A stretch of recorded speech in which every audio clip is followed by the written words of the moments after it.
আগামী 2 মাস পরে নির্বাচন। অনেকে বলবে ভোট দিতে যাবেন না, অনেকে বলবে ভোট কেন্দ্রে মারামারি হইতে পারে, অনেকে রাতে মোবাইলে হুঁশিয়ারি দিবে। সমস্ত কিছু উপেক্ষা করে আগামী দ্বাদশ সংসদ নির্বাচনে আমাকে যদি আপনারা ভালোবেসে থাকেন, আপনারা দলে মেলে গিয়ে আমাকে ভোট কেন্দ্রে ভোট দিয়ে ভোটের রেজাল্ট হওয়া পর্যন্ত মা বোনরা বাড়িতে চলে আসবেন। আর বয়স্ক এবং বয়স্ক যারা আছেন তারা অপেক্ষা করবেন, নেতাশিপ দিয়ে বাড়িতে ফিরবেন ইনশাআল্লাহ। আমি চাই আপনাদের ভোটে, আপনাদের প্রত্যক্ষ ভোটে আমি যেন ইনশাআল্লাহ এমপি হই। এটা আমার বিশ্বাস।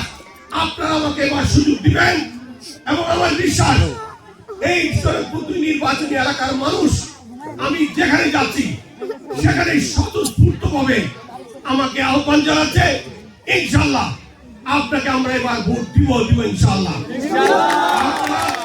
আরেকটি জিনিস পরিষ্কার, অতি উৎসাহী কিছু নেতা কর্মী আছেন যারা জামাতের ক্যান্ডিডেট এবং আরো অন্যান্য ক্যান্ডিডেটকে হুঁশিয়ারি দেয় নাকি বিভিন্ন জায়গা থেকে।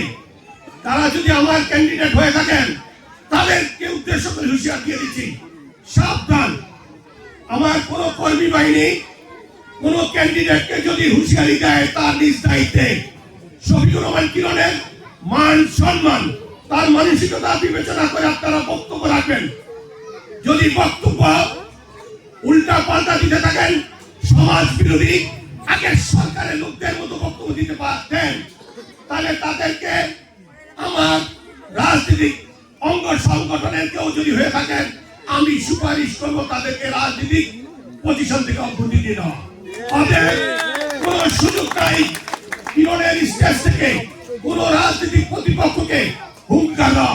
মাথায় রাখতে হবে কিরণ প্রতিপক্ষকে শ্রদ্ধার সাথে সম্মান করে রাজনৈতিক ভাবে মোকাবেলা করার মানসিক ভাবে প্রস্তুত আছে।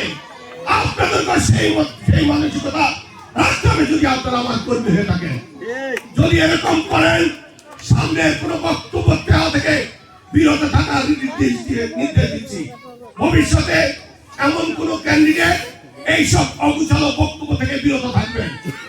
আমাদের থানার সেক্রেটারি, আমার থানা যুব দলের সভাপতি, আমার স্বেচ্ছাসেবক সভাপতি এখানে আছেন, তাদেরকে নির্দেশ দিচ্ছি যারা বক্তব্য সহনশীল বক্তব্য দেয়, যারা সমাজ গঠনের উপকারিতার বক্তব্য দেয়, শফিকুর রহমান কিরণের কঠিন কর্মী হয়, তাদেরকে এই মাইকের সামনে তাদেরকে দিবেন, নতুবা তাদের বক্তব্য থেকে বিরত রাখার নির্দেশ দিচ্ছি।